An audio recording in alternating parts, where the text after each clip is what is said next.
anaifanya Dodoma kuwa na hadhi inayofanana na Watanzania wenyewe.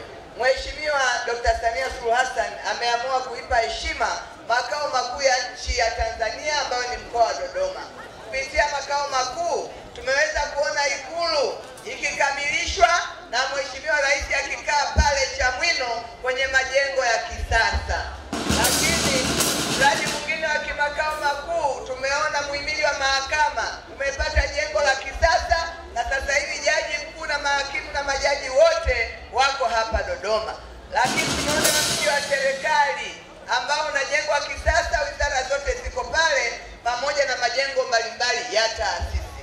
Lakini Mheshimiwa Dr. Samia Suluhu Hassan anajua miradi hiyo inawagusa wananchi wa Tanzania wote na dunia nzima.